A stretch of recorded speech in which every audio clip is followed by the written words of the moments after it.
আসসালামু আলাইকুম প্রিয় দর্শক, জানিয়ে দিব এখনকার আলোচিত সকল দেশীয় খবর। শুরুতেই জানিয়ে দিব সংবাদ শিরোনামগুলো। খালেদা জিয়ার শারীরিক অবস্থার চরম অবনতি, অক্সিজেন লাগছে, প্রস্তুত আইসিইউ। এভারকেয়ার হাসপাতালে পৌঁছেছেন বেগম জিয়ার চিকিৎসায় বিদেশি মেডিকেল টিম। গণঅভ্যুত্থান পরবর্তী গণতান্ত্রিক রূপান্তরের কেন্দ্রে আছেন খালেদা জিয়া, বললেন জুনায়েদ সাকি। ফেব্রুয়ারিতে নির্বাচন অনুষ্ঠানের বিষয়ে প্রেস সচিবের স্পষ্ট বার্তা। যে কারণে স্টেট ডিফেন্স সুবিধা পাননি সাবেক প্রধানমন্ত্রী শেখ হাসিনা। প্রিয় দর্শক, এতক্ষণ দেখছিলেন সংবাদ শিরোনামগুলো, এখন জানাবো বিস্তারিত খবর। খালেদা জিয়ার শারীরিক অবস্থার চরম অবনতি ঘটেছে, অক্সিজেন লাগছে, প্রস্তুত আইসিইউ। বিএনপির ভাইস চেয়ারম্যান আহমেদ আজম খান জানিয়েছেন, চেয়ারপারসন বেগম খালেদা জিয়ার শারীরিক অবস্থার চরম অবনতি ঘটেছে। গতকাল রবিবার রাত থেকেই তিনি এই অবস্থায় গেছেন বলে তিনি নিশ্চিত করেন। আজ সোমবার দুপুরে রাজধানীর এভারকেয়ার হাসপাতালের সামনে বেগম জিয়ার শারীরিক অবস্থা সম্পর্কে ব্রিফিং করে তিনি এই তথ্য জানান। আজম খান বলেন, গত রাত থেকে ম্যাডাম অত্যন্ত সংকটাপন্ন অবস্থায় আছেন। তিনি আমাদের মাঝে ফিরে আসার জন্য লড়াই করছেন। তার অবস্থা এখনও ক্রিটিক্যাল এবং এখন পর্যন্ত বলার মতো কোনো উন্নতি হয়নি। এই পরিস্থিতিতে তিনি সারা জাতির কাছে দোয়া চাওয়ার আহ্বান জানান। বিএনপির নেতারা আরও জানান, বর্তমানে বেগম জিয়া ভেন্টিলেশন সাপোর্টে আছেন। সিসিইউ থেকে আইসিইউ এবং এরপর ভেন্টিলেশন বা লাইফ সাপোর্ট যাই হোক না কেন, ম্যাডাম এখন খুব ক্রিটিক্যাল কন্ডিশনে আছেন।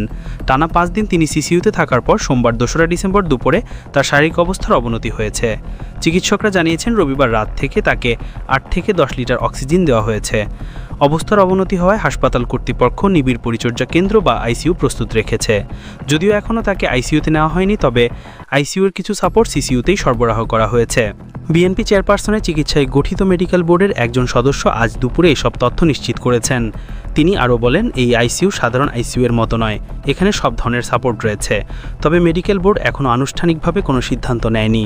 ম্যাডামকে আরও নিবিড় পর্যবেক্ষণে রাখা হয়েছে এবং সবার দোয়া কামনা করা হচ্ছে। এছাড়া প্রতিনিয়ত তার শারীরিক পরিস্থিতি ফলো আপ করা হচ্ছে। মেডিকেল বোর্ডের সাথে নতুন করে লন্ডন ক্লিনিকের বিশেষজ্ঞ চিকিৎসকরাও ভার্চুয়ালি যুক্ত হয়েছেন, যেখানে তিনি গত জানুয়ারিতে চিকিৎসা নিয়েছিলেন। দেশি বিদেশি বিশেষজ্ঞ চিকিৎসকদের সমন্বয়ে গঠিত মেডিকেল বোর্ড প্রতিদিন আলোচনা করে নতুন করণীয় ঠিক করছে।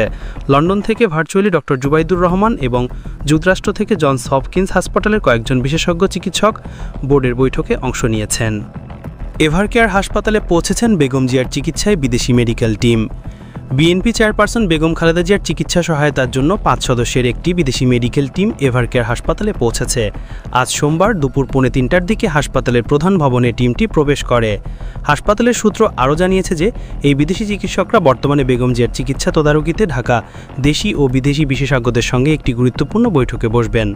মেডিকেল বোর্ড মনে করছে যে খালেদা জিয়ার বর্তমান শারীরিক অবস্থার প্রেক্ষিতে অতিরিক্ত বিশেষজ্ঞ মন্তব্যের প্রয়োজন রয়েছে।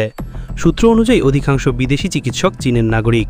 এর আগে বিএনপি সাধারণ সম্পাদক মির্জা ফখরুল আলমগীর বলেন, দেশি ও বিদেশি চিকিৎসকের তত্ত্বাবধানে বিএনপি চেয়ারপারসনকে চিকিৎসা দেওয়া হচ্ছে। আজ সকালে ডক্টর রেজা কিবরিয়ার বিএনপিতে যোগদানের অনুষ্ঠানে তিনি এই বিষয়ে মন্তব্য করেন। মির্জা ফখরুল বলেন, আপনারা জানেন ম্যাডাম অসুস্থ, আমাদের চিকিৎসকরা যথাসাধ্য চেষ্টা করছেন। দেশি ও বিদেশি চিকিৎসক মিলিয়ে তাকে চিকিৎসা দেওয়া হচ্ছে। এই জটিল পরিস্থিতিতে বিশেষজ্ঞ দলের আগমন অত্যন্ত গুরুত্বপূর্ণ বলে মনে করা হচ্ছে। গণঅভ্যুত্থান পরবর্তী গণতান্ত্রিক রূপান্তরের কেন্দ্রে আছেন খালেদা জিয়া, বললেন জুনায়েদ সাকি। গণসংস্কৃতি আন্দোলনের প্রধান সমন্বয়কারী জুনায়েদ সাকি বলেছেন, গত 15 বছর ধরে ফ্যাসিবাদ বিরোধী লড়াইয়ে বেগম খালেদা জিয়া যেভাবে মানুষের আশা ভরসার কেন্দ্রে ছিলেন, তাতে তিনি একটি নতুন উচ্চতায় পৌঁছেছেন। বিশেষ করে গণঅভ্যুত্থান পর বাংলাদেশের গণতান্ত্রিক রূপান্তরে তিনি এখন কেন্দ্রীয় জায়গায় আছেন।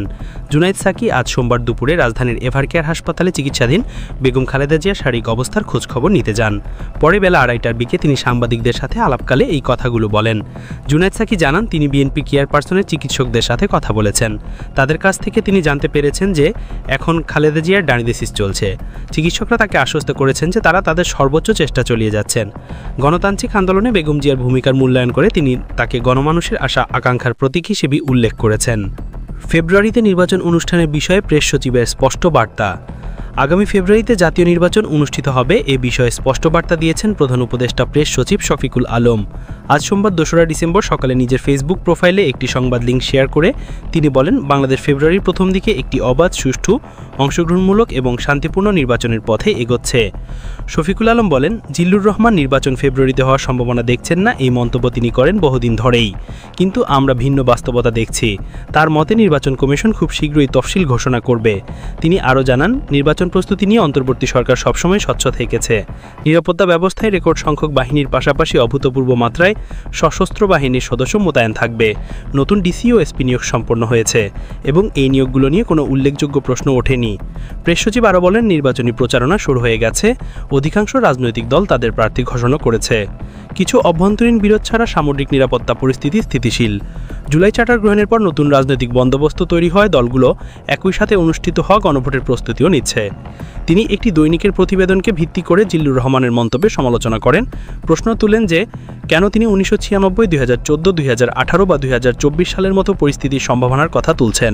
প্রেস সচিবের দাবি, মানবতা বিরোধী অপরাধে অভিযুক্ত রাজনৈতিক দলকে নির্বাচনে না রাখলে তা অংশগ্রহণমূলক বা অবিশ্বাসযোগ্য হয়, এই ধারণার সঙ্গে সরকার একমত নয় এবং অধিকাংশ নাগরিকও তা সমর্থন করেন না। তার ভাষায়, আওয়ামী লীগকে আবার নির্বাচন প্রক্রিয়ায় ফিরিয়ে আনার পক্ষে কেউ জোরালোভাবে কথা বলছে না। তিনি আরও বলেন, আন্তর্জাতিক উন্নয়ন সহযোগীরাও মনে করেন যে ক্ষমাপ্রার্থনা ও মানবতা বিরোধী অপরাধের বিচার ছাড়া আওয়ামী লীগ রাজনৈতিক স্বাভাবিকতায় ফিরে আসবে না। সাম্প্রতিক ঘটনাগুলো থেকে দেখা যায় দলটি এখনও হিংসাকে কৌশলকে রাজনৈতিকভাবে লাভজনক বলেই মনে করে। জিল্লুর রহমানের সাম্প্রতিক অনলাইন ভিডিওগুলো নিয়েও মন্তব্য করেন শফিকুল আলম। তার দাবি, এসব ভিডিওর অনেক অংশে গুজব, বিভ্রান্তি ও ষড়যন্ত্রের প্রচার করা হয় এবং তিনি নাজবুল হাসান কুল্লিমুল্লাহ ও গোলাম মাওলানা রনির মতো বিতর্কিত ব্যক্তিদের বক্তব্য প্রচারের সুযোগ করে দিয়েছেন।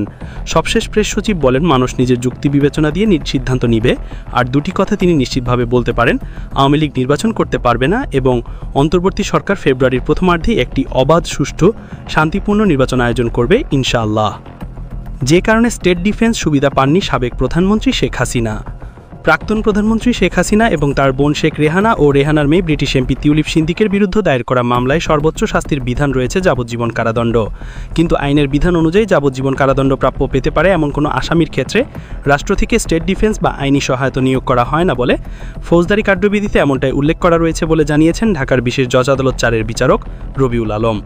রাজধানীর পূর্বাচল নতুন শহর প্রকল্পে প্লট বরাদ্দের জালিয়াতির অভিযোগে দুর্নীতি দমন কমিশনের করা মামলায় আজ সোমবার 2রা ডিসেম্বর রায় প্রদানের সময় বিচারক রবিউল আলম এই কথা বলেছেন। তিনি বলেন, আইনে বলা আছে, কোনো ধারায় যদি আসামির মৃত্যুদণ্ড হয় তখন রাষ্ট্র থেকে স্টেট ডিফেন্স নিয়োগের বিধান আছে। তবে এই মামলায় সর্বোচ্চ ধারা দণ্ডবিধির 409 ধারা এবং সে ধারাতে রয়েছে যাবজ্জীবন কারাদণ্ড। তাই শেখ হাসিনা স্টেট ডিফেন্স সুবিধা পাননি। আদালতের বিচারক রবিউল আলম আরও বলেন, শেখ হাসিনা সহ অন্য আইনজীবীদের বিচারিক প্রক্রিয়া মোকাবেলা করার জন্য আদালতে এসে আত্মসমর্পণ করে বিচারিক মোকাবেলা করা উচিত ছিল। রাজধানীর পূর্বাচল নতুন শহর প্রকল্পে প্লট বরাদ্দের জালিয়াতির অভিযোগে ক্ষমতাচ্যুত প্রধানমন্ত্রী শেখ হাসিনার 5 বছর, তার বোন শেখ রেহানার 7 বছর এবং শেখ রেহানার মেয়ে ব্রিটিশ এমপি টিউলিপ মিতানা সিদ্দিকীকে 2 বছরের কারাদণ্ড দিয়েছে আদালত। এছাড়া 3 জনকে 1 লাখ টাকা করে জরিমানা, অনাদায়ে 6 মাসের কারাদণ্ড দিয়েছে। বাকি আসামিদেরও 5 বছর করে কারাদণ্ড এবং 1 লাখ টাকা জরিমানা ও অনাদায়ে 6 মাসের কারাদণ্ড প্রদান করা হয়েছে। প্রিয় দর্শক, এই ছিল এখনকার গুরুত্বপূর্ণ নিউজ। আরও গুরুত্বপূর্ণ নিউজ নিয়ে ফিরছি কিছুক্ষণের মধ্যে।